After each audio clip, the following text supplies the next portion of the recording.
This is Hidden Killers Live with Tony Brueski, Stacey Cole, and Todd Michaels. We're talking with Thien Ho. He's the author of The People versus the Golden State Killer, and also the DA who helped prosecute the Golden State Killer several years back. I want to ask, because I think a lot of people are wondering. I was wondering, because it's been a few years since I've done anything on the case. Obviously, a lot of it has wrapped up, and he's in his cage. But as we were just talking, he looked so frail and so fragile in court. We've now obviously learned that was all an act. A few years later now, he's 79 years old, I believe. What can you reveal about what this guy is like today in prison? So he received multiple life without the possibility of parole sentences. And so he's not getting out of prison. So he's in prison down in the Central Valley. He's in what we call the Protective Needs Unit. That unit has other child molesters and rapists and snitches. And they're separated together. Because if you put them in GPOP or general population, they're going to get killed. Dahmer was killed because he was a sexual predator.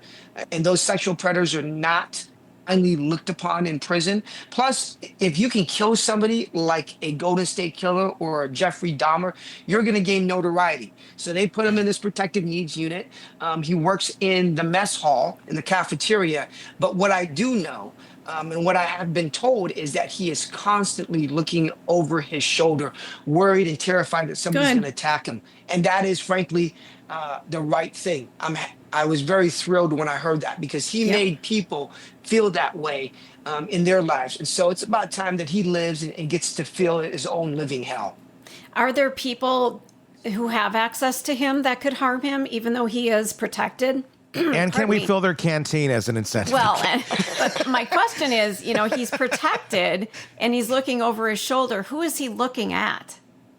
He's looking at everybody. I mean, you don't know where that attack's going to come from. Now, he happens to be in there with other child molesters and other rapists that are looking over their shoulders, but there are also people that are snitches and gang dropout people that probably don't even like him. So, the former gang members, they detest rapists and child molesters, and that's exactly who he is. So, could he be attacked? Absolutely. And that's probably why he's looking over his shoulder, rightfully so. When the victims were giving their impact statements, and I want to say this about your book, it is very victim focused. It's not so much the life story of the Golden State Killer. We've already heard that a gazillion times. This is really getting into the victims themselves, their lives, how it's affected them, and it's a very, very real and raw look at the damage and that this monster caused. I want to ask, when they were giving their victim impact statements to him in court, and he was sitting there looking like a decrepit zombie. What was that like for you? What was that like for the victims? One on the outside who wouldn't necessarily know how much of a chameleon he was. Us just kind of watching from a distance. I think a lot of us thought, is he even hearing them? Like, is anything even registering? Do you think he heard what they were saying? And if so, how do you think that was bouncing off of his mind? I know he did make a short statement there, but in your opinion, from what you saw and you felt being in there, what was that like? I can tell you that sitting there 6 feet away from him and listening to victim after victim walk up and talk about the impact that his crimes had on their lives, it was very emotionally draining. At the end of the day, I'd just sit down and just kind of close my eyes and just take in a lot of deep breaths, because it was just so emotional, impactful. It's like every person that came up there, every story, it just tore at the very fabric of your heart. And I will never forget, there were two. The first was the impact statement given by Gay Hardwick. She was home with her husband, and she talked about how she brought up this piece of paper, and it was a piece of paper that was all crumpled up. And she says that this piece of paper is me. It's crumpled up. It's no longer, it represented my life, and it's been crumpled up and torn apart and stomped upon. And even when you pull it apart, it's still all wrinkled. And then she brought up a clean sheet of paper and said, this is what my life would have been before you. And I know that you witnessed and you saw these horrible things happen to your sister, but you did these things to me, and I didn't turn out to be a monster. And she talked about how she was on her way to being an executive, very successful. And then she locked herself in her house afterwards. And eventually she came out of her house and she picked a career of teaching little kids, toddlers, because she knew that those kids couldn't hurt her. That's how much of an impact it had on her. And then I was watching him, and he was sitting there with his mask on because we're in the middle of COVID, and he's just looking straight ahead with that zombie look. But there was one moment. So Jane Carson, she was one of the early victims. She was a nurse. She was in the military. She left the military eventually as a colonel. She wrote a book, Frozen in Fear. So she's fire and brimstone. And when she gave her impact statement, he says that, I've brought somebody here with me today, somebody that is also a victim. That person is Bonnie. And she brought Bonnie up. Now, for those who are familiar with the case, Joseph DeAngelo was engaged to a woman named Bonnie, and she called off the engagement. And years later, when he was committing one of his rapes in Davis, California, he was sitting there rocking back and forth and crying and saying, I hate you, Bonnie. Now, there have been people, and I think that it's misplaced and it's wrong, that has blamed Bonnie for him committing these crimes. No, that is downright wrong to blame Bonnie. Yeah. These crimes lay at the feet of Joseph DeAngelo and Joseph DeAngelo only. But from the time that Bonnie basically, ended that relationship, that engagement, DeAngelo had not seen her for 40-something years. And so Jane brought her to the courtroom to stand right there. The Bonnie, not just a Bonnie. random Bonnie, but No. the Bonnie. Just a Bonnie she met at Kmart. No, But like, it was her. It was genuinely her. it was Bonnie. It was her. Brought her right there. And Bonnie is standing there 6 feet looking at him. And Jane's just laying into him, calling him the word, addressing him directly and just laying into him. And Bonnie's right there. And so I immediately look over to DeAngelo. And even though he had a mask on and he's sitting there, his breathing literally stopped when Bonnie came up. And then he started to breathe again, but it was really shallow and he had a gulp. And so Jane wanted to get a reaction out of him. Good. And Jane got a reaction out of him. It was awesome.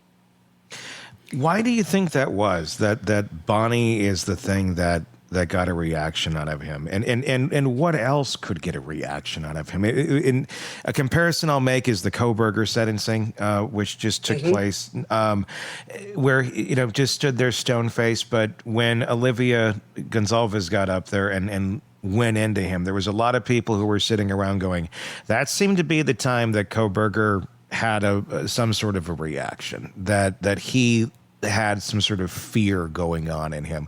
It was because she was going after very specific aspects of his personality, his intelligence, the things that he thought he was very good at. And when she was attacking all of those things, that's what seemed to trigger him. Folks like this seem to have some sort of a trigger, something.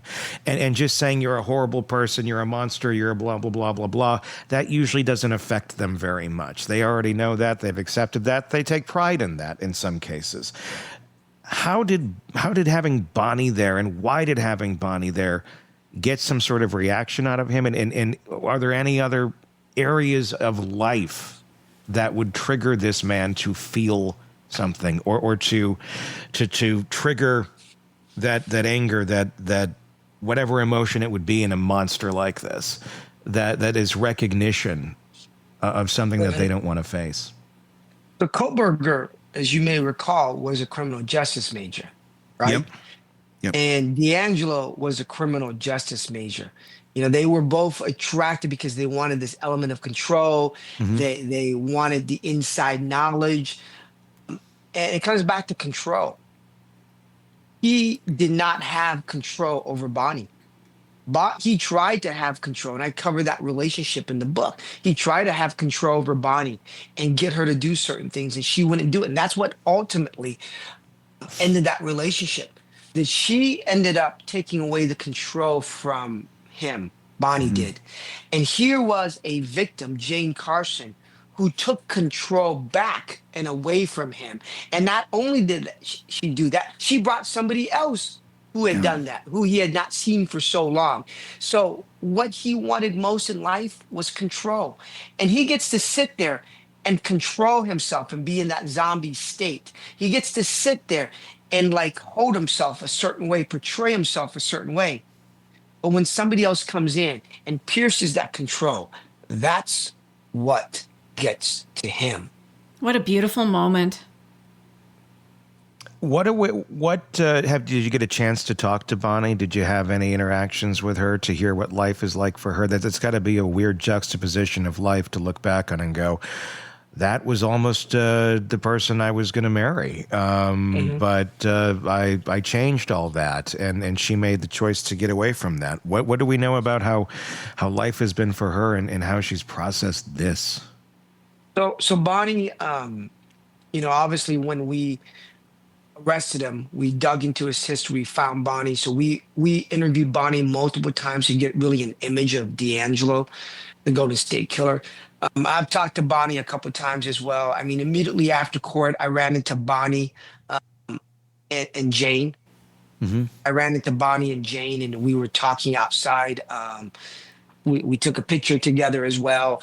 Before I wrote the book, while I wrote the book, I reached out and talked to Bonnie as well. She is a powerful personality. She has also right now trying to help out some of the survivors. She's part of a group of the survivors group to really help other survivors as well.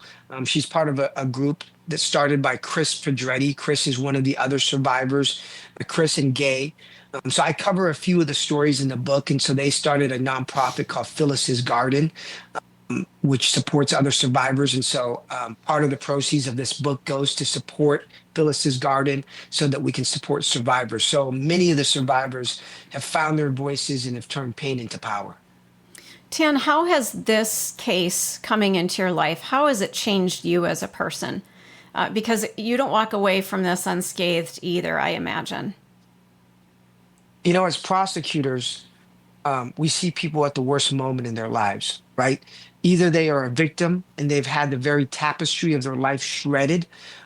They are or lost a loved one, or they are a defendant and now they're facing life in prison. We see people in the darkest moments. It's never good when you come and see a prosecutor, right?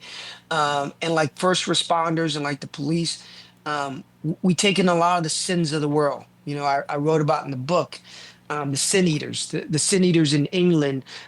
They're hired to come to funerals and they eat a piece of bread almost to represent that sin, not to absolve somebody of the sin, but to help them move on to the afterlife.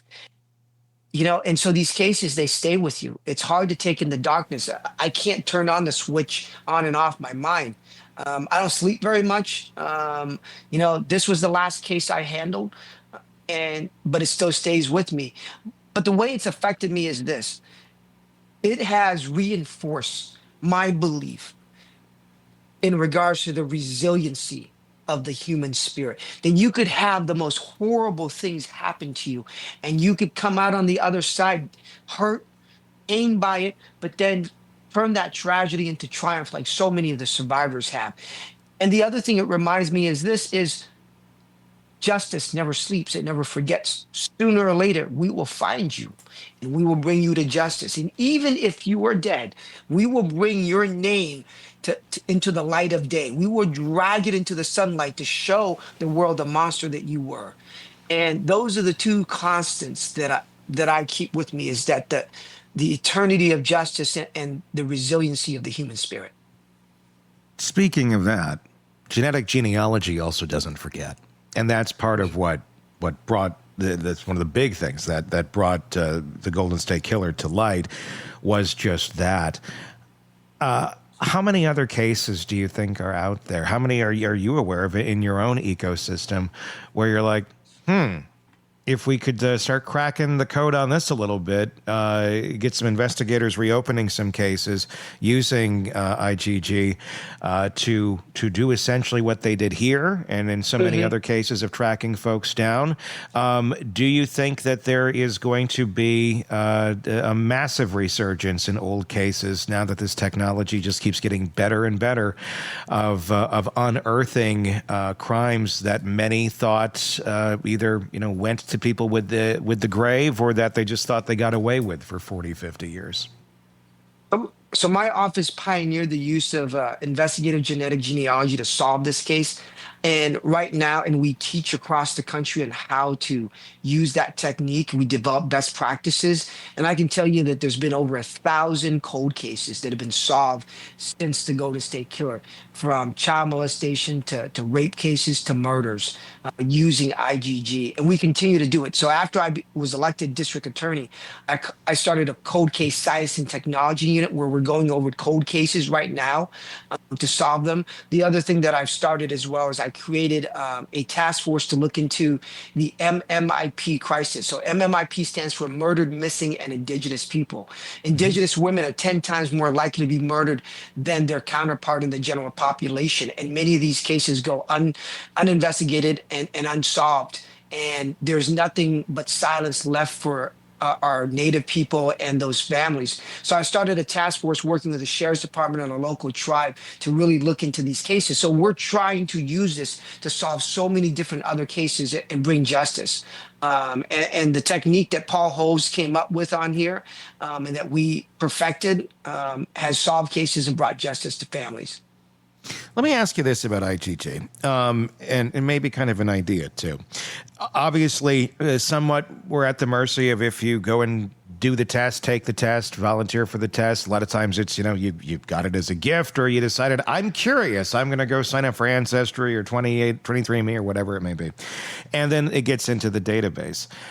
Has anyone ever thought of offering IgG tests just on an open basis for anyone who may be sitting here going, I suspect my uncle might have been this person or might have done this, but maybe they don't have the means or they don't want, to go spend the $100 on the test and then get that information into the database. And I know you don't technically need to be like that close, but I'm wondering if there was a way to encourage more people to get their information into the database under that sort of a thinking of, I don't care if I'm exposing a horrible human being, and I just don't have the means to get that information out there. Does anything like that exist for folks who are thinking, hey, take my DNA and see what kind of monsters are in my bloodline, basically? I think that's a really interesting idea in terms of doing it. Obviously we have to get the funds together to help people do it for free. Right now we are investigating a cold case murder. And we have narrowed down the family tree to this one family in the Midwest. And we've been in contact with that family because we need somebody in that family that we think is related to them to upload their DNA. So we sent them a kit. We paid for it. We're trying to help them go through the process of loading that information into the database so we can figure it out. So we will work with individuals that we believe is a relative of the killer, because there are certain common ancestors that from there you can figure out what branch of that family tree the killer resides in. I love that. I just wonder if there was, obviously funding is a big thing with that. I just wonder if there was more opportunities for people to upload their DNA if they wanted to and they weren't held back by financial means. How many more pieces to the puzzle investigators would get to help solve some of these crimes, if that's an availability, if that's a resource that they could take up. I don't know. I'm very fascinated by it. I always wonder. A joke I always make is, if you really want to, if you're wondering about your own family and you have a get together, whether it be Christmas or whatever, get everybody a DNA kit and see which family member is off in the corner like, I'm good, I don't need one of those. That may tell you all you need to know. Might be a red flag. Exactly. Might be a slight red flag there. It's a fascinating book, The People versus the Golden State Killer, Thien Ho. It's available November 11th, correct? Yes. Wherever November books are 11th. sold, yes. Go check it out. It's such a fascinating story and a chapter of this story, if you've been following it, that you've not heard before, from a perspective you've not heard before. Thien, thank you so much for coming on and sharing your experiences in all this with us. No, I really appreciate it. As I've said before, this is the third book in the trilogy. You had Michelle McNamara's book, Paul Holes, who did the investigation, but this covers the investigation, the capture, and the prosecution. And it's been an honor to be on your show. I love the conversation. Thank you. Thank you so much. Your thoughts in the comments section, everybody. Until next time, for Stacy and Todd, I'm Tony Brueski. We'll talk again real soon. Want more on this case and others? Then press subscribe now and don't miss a moment of true crime coverage from Tony Brueski and the Hidden Killers podcast.